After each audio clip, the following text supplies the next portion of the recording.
On est dans les années 1970 et un mystérieux phénomène survient dans la petite ville de Stolberg en Allemagne. Plusieurs éleveurs rapportent que leurs vaches deviennent subitement aveugles, sans raison apparente, du jour au lendemain.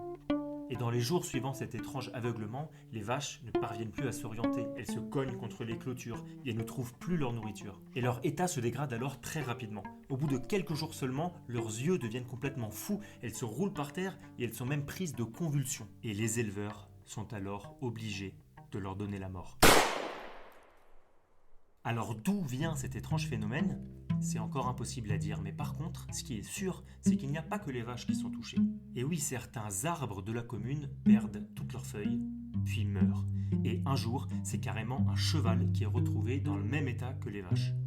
Donc les habitantes et les habitants de Stolberg commencent sérieusement à s'inquiéter et font venir des médecins pour examiner les plus fragiles, c'est-à-dire les enfants. Les médecins détectent tout de suite un gros problème avec les os des enfants de Stolberg. En fait, ils observent un important dépôt qui apparaît en blanc sur les radios et qui se trouve à l'extrémité des os. Au fur et à mesure de leurs recherches, les médecins vont découvrir que ces dépôts blancs sont en fait des dépôts de plomb. Ça veut dire que les enfants de Stolberg ont ingéré du plomb d'une façon ou d'une autre et que ce plomb s'est désormais déposé dans leurs os. Alors tant que le plomb reste dans les os, c'est pas si grave.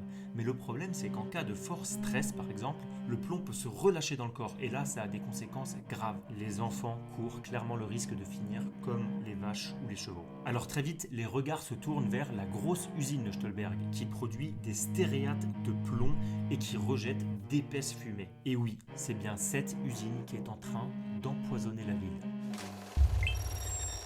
À 450 km de là, dans le petit village alsacien de Markolsheim, l'histoire de Stolberg ne fait pas encore beaucoup de bruit. Non, à Markolsheim, c'est même plutôt la fête, parce qu'un industriel allemand vient de proposer de créer 400 emplois dans la ville. Pour le moment, Markolsheim, c'est juste un petit village d'ouvriers, de paysans et de vignerons qui se promènent en vélo dans les rues de leur jolie ville et qui profitent aussi de leur belle forêt, qui est d'ailleurs particulièrement réputée puisque c'est une forêt alluviale, c'est-à-dire une forêt qui peut être inondée lors des crues du Rhin, ce qui en fait un écosystème précieux. Et 400 nouveaux emplois dans le village, pour un village dans lequel 110 personnes vont chaque jour traverser la frontière pour aller travailler en Allemagne, bon, ça se refuse pas. Sauf qu'il y a quand même un habitant de Markolsheim, un Markolsheimois donc, qui se demande quand même un petit peu ce que c'est que cette usine. Il se renseigne un peu et il découvre que l'entreprise qui doit s'installer s'appelle Chemische Werke München, CVM, et qu'elle doit produire chaque année 800 tonnes d'oxyde de plomb. En comparaison, l'usine de Stolberg dont je parlais tout à l'heure, elle en produisait 10 fois moins. Le Markolsheimois qui découvre cette information, c'est Léon Ziegel. C'est un vétérinaire. Et donc lui, en tant que vétérinaire, il avait entendu parler de l'histoire des vaches et des chevaux qui meurent. Et donc pour lui, à ce moment-là, c'est alerte rouge. Et en creusant un peu, il trouve même que cette usine-là qui est en train d'arriver à Markolsheim, elle avait déjà essayé de s'installer ailleurs, en Lorraine, dans le village de Saint-Avold, et que le village avait refusé en disant cette usine-là, impossible, beaucoup trop dangereuse et trop polluante. Donc ce cher Léon, il essaye d'attirer le plus possible l'attention des gens sur ce problème et il arrive à faire venir la télé locale sur son lieu de travail. Moi je prends ça en tant que vétérinaire pour un problème de morale. On m'a toujours appris que les sels de plomb, les oxydes de plomb sont très toxiques, alors je ne vois pas pourquoi je ne défendrai pas mes agriculteurs, mon bétail et par la même occasion ma progéniture. La nouvelle se répand comme une traînée de poudre et rapidement tout Markolsheim en parle. Il faut penser à l'avenir d'un pays, mais il faut quand même voir que ce que les autres ne veulent pas, c'est pas nous qui devons à tout prix l'avoir parce que quelques têtes fortes veulent nous imposer ça. Moi, je suis contre. Vous êtes contre? Oui. Vous pouvez me dire pourquoi? Oui. À cause du plomb. Étant donné que toute la population refuse l'implantation d'une usine qu'on sait pertinemment être nuisible, je pense qu'il est évident qu'il faut écouter la voix des gens qui habitent ici et ne pas l'implanter contre la volonté des gens. Vous le voyez dans cette archive que je trouve géniale, les Markolsheimoises veulent décider elles-mêmes de leur avenir. Et l'usine de plomb, c'est non. Même si ça crée des emplois? Les vaches, les cochons, tout, et même les lapins, ils crèveront. Oui, mais ça va permettre à des gens du village de travailler et de trouver un emploi. Lui, j'avoue, il m'a fait trop rigoler avec son un retardement, mais n'empêche que sur le fond, il a raison, il y a vraiment un risque sanitaire pour les animaux et même pour les lapins. Et en plus, à côté de ça, il y a un autre problème qui inquiète les Markholzheimois, c'est l'avenir de leur forêt. Parce que l'usine de CVM, elle doit s'installer sur un terrain vague qui est à l'orée du bois, donc pas dans la forêt. Mais par contre, ce que la rumeur dit, c'est que cette usine, c'est en fait juste un premier pas pour industrialiser toute cette zone et en fait raser peu à peu toute la forêt pour la remplacer par des usines. Il va se passer la chose suivante, que la plaine d'Alsace va être entièrement desséchée. Ça va dessécher parce que le réservoir d'humidité s'en va, il est coupé sur des milliers de hectares déjà maintenant. Rien que sur le Markholzheim, nous avons coupé à peu près 750 hectares. Il faut absolument empêcher l'installation de cette usine. La première chose qui se produit, c'est qu'un groupe d'habitants autour de Léon Ziegel crée le groupe d'information et de sauvegarde pour l'environnement de Markholzheim, le GISEM. Et ce groupe, le GISEM, va s'activer très rapidement. Il va notamment créer des affiches qui vont être distribuées aux habitantes et aux habitants et que les Markholzheimois et Markholzheimoises vont accrocher un peu partout dans les devantures des magasins. Et du coup, l'information circule beaucoup plus vite parce que les gens se demandent ce que c'est que ces affiches et l'information remonte comme ça jusqu'au préfet qui a le pouvoir d'empêcher l'installation de l'usine.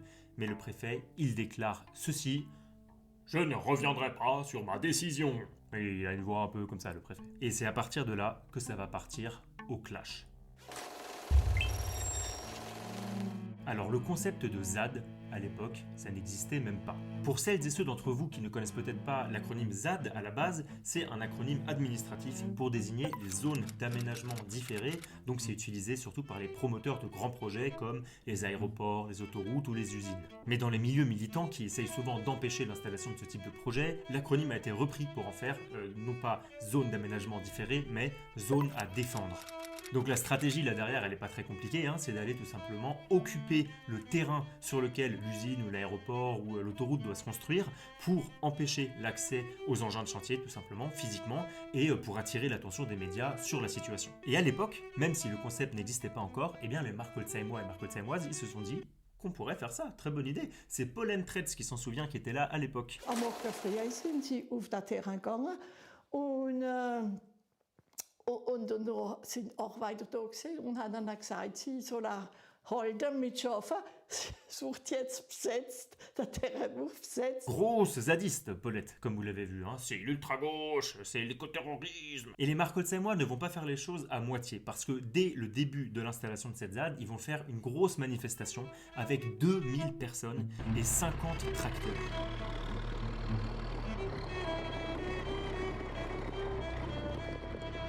Mais ce que je trouve dingue aussi, c'est qu'à l'époque, il n'y avait pas que des Markholzheimois et des Markholzheimoises à cette manifestation.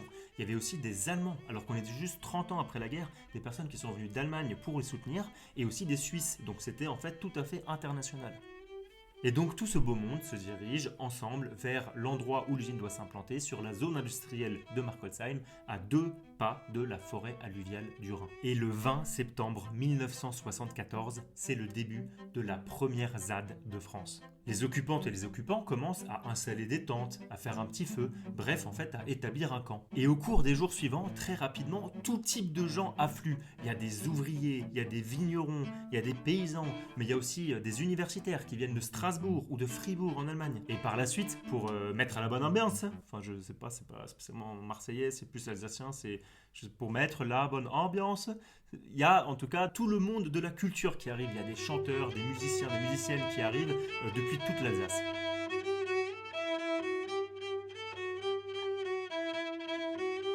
Mais le meilleur dans tout ça, je trouve que c'est les grands-mères zadistes qui viennent s'installer sur la ZAD pour tricoter.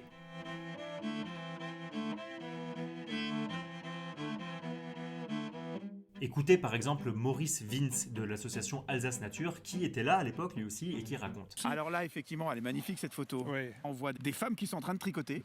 C'était une manière de montrer qu'on est là dans la durée. On n'est pas là juste pour passer une demi-heure. Elles occupent la zone en tout cas. Elles occupent la zone, voilà, c'est ça. Voilà. Je ne voudrais pas l'usine de plomb pour nos enfants et petits-enfants. Et pour toute notre plaine d'Alsace. Et peu à peu, les zadistes commencent à s'installer plus durablement, construisent une espèce de grosse cabane, de grosse maison assez solide quand même, qui s'appelle la Maison de l'Amitié, en alsacien Freundschaftshus, et qui doit symboliser l'amitié entre les différentes personnes, différents groupes, les différents peuples, les différentes nations, qui viennent toutes sur cette ZAD. Ça va faire la 4e semaine bien révolue déjà, et le travail ici s'organise petit à petit. Les gens viennent quand ils peuvent. C'est surtout le samedi et le dimanche, évidemment, que nous avons beaucoup de monde. Mais vous occupez jour et nuit? Jour et nuit. Et c'est bien beau tout ça, mais l'entreprise Chemische Werke München, qui veut s'installer, elle observe tout ça de loin et elle n'a pas du tout l'intention d'abandonner son projet. À Munich, tout est prêt pour la construction de la filiale alsacienne. Les plans sont tracés, les matériaux commandés. Il ne reste plus qu'à avoir le champ libre à Markolsheim.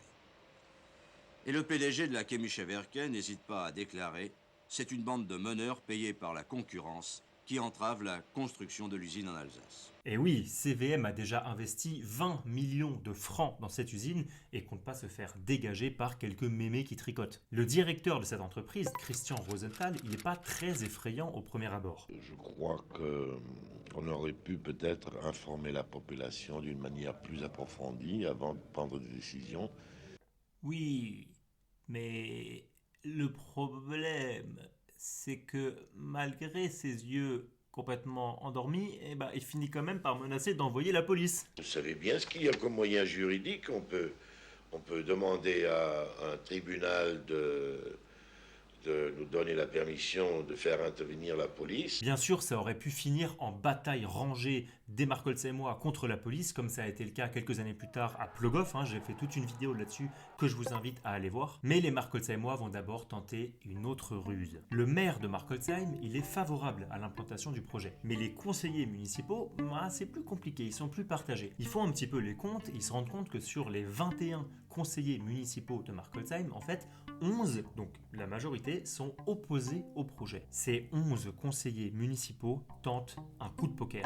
Ils démissionnent. Alors, ça peut sembler un peu contre-productif, je vous l'accorde, mais en fait, quand la majorité des conseillers municipaux démissionnent, le maire ne peut plus travailler et organise de nouvelles élections pour tout simplement reconstituer un conseil municipal qui fonctionne. Mais dans ce cas-là, le maire, lui aussi, doit être réélu. Donc, dans un premier temps, il doit d'abord démissionner. Je me retire donc de ma charge de maire et je vous prie d'accepter ma démission. Dans la foulée, de nouvelles élections municipales sont organisées. Mais devinez qui est-ce qui va se présenter à cette élection ?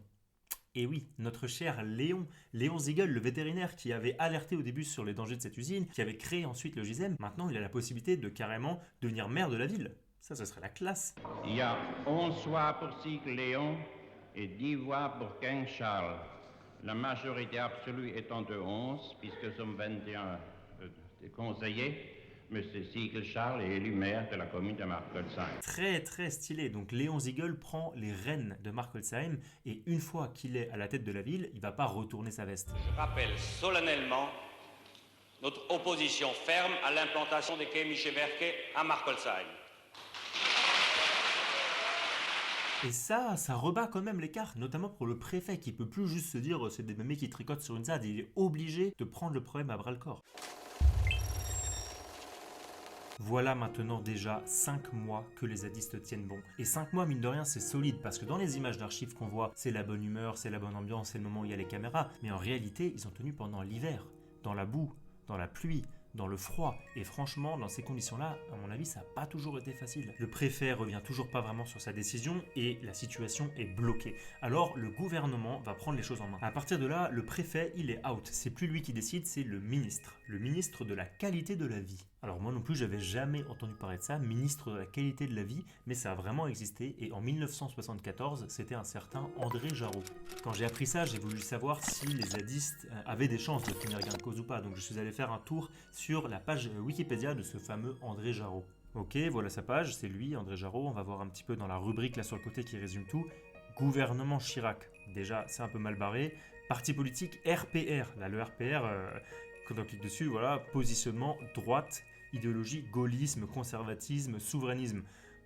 Franchement, c'est pas gagné. Mais voilà, même si a priori c'est un peu mal engagé, Léon Ziegel va quand même aller à Paris pour rencontrer le ministre, pour lui expliquer la situation, et en rentrant à Markolsheim, il débriefe. On a vu le ministre, il nous a écoutés, c'est déjà une bonne chose. Il nous a écoutés comme un ministre peut nous écouter. Maintenant, ses conclusions, je n'en sais rien, je ne suis pas dans les secrets du ministère.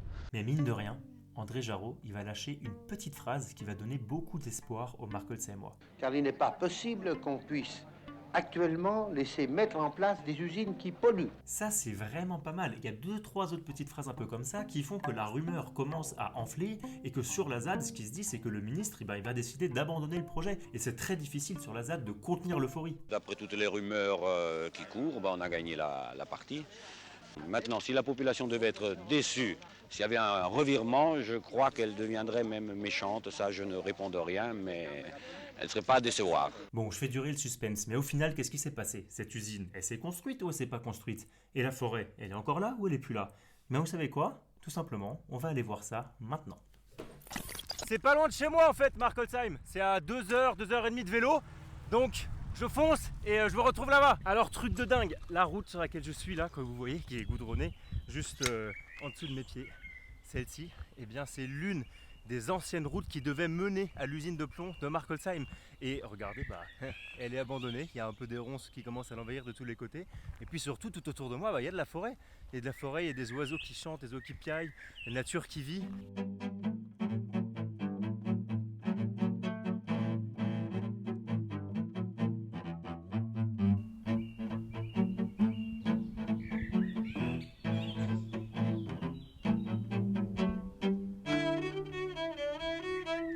Et oui, parce que cette lutte, elle a définitivement été remportée par les habitantes et les habitants de Markolsheim le 25 février 1975. Ça, en fait, c'est la date à laquelle le préfet a signé l'arrêté préfectoral pour dire stop à l'usine, impossible pour cette usine-là de s'installer. Et derrière, plus généralement, il y a eu la mise en place d'un processus pour protéger toute cette forêt alluviale, parce que l'usine de plomb, c'était seulement le premier pas pour industrialiser toute cette zone-là ensuite, qui est directement raccordée au Rhin, juste à côté du Rhin, et qui est du coup très idéal pour aller installer de plus en plus d'industries, de production pour derrière exporter aux 4 coins de l'Europe. Les amis, j'espère que cette vidéo vous a intéressé. Vous l'avez vu, cette chaîne, elle raconte des histoires de lutte écolo victorieuse, passées, plus ou moins lointaines, pour essayer un petit peu d'analyser les stratégies qui ont été utilisées pour voir ce qui est potentiellement réplicable ou pas. Et si vous voulez m'aider un petit peu à poursuivre ce travail que je fais sur mon temps libre, à côté de mon travail de chargé de campagne pour les forêts françaises de l'ONG Canopée, eh bien vous pourriez faire 2 choses. La première chose, c'est tout simplement de vous abonner à cette chaîne YouTube et aussi à mon compte Instagram sur lequel je mets d'autres petites histoires plus courtes mais plus régulièrement. Ça, bien évidemment, c'est facile, c'est gratuit, c'est rapide. Et la deuxième chose, si vous en avez les moyens ou l'envie, c'est de faire un petit don sur mon Tipeee. Donc c'est le lien qui se trouve dans la description, parce que les images d'archives que je vous ai montrées, moi je les achète auprès de l'INA et ça coûte quand même 4 € la seconde. Allez, je vous laisse avec un dernier extrait d'une émission de TF1 de l'époque qui s'appelle La France défigurée, que j'ai découvert pendant les recherches pour cette vidéo, et avec une citation que je trouvais quand même assez pertinente. Au bout du compte, cette affaire dépasse et de loin le cadre de Markolsheim. Elle pose une question fondamentale. Pourquoi une commune n'aurait-elle pas le droit de décider de son avenir? Et Markolsheim a fait un choix.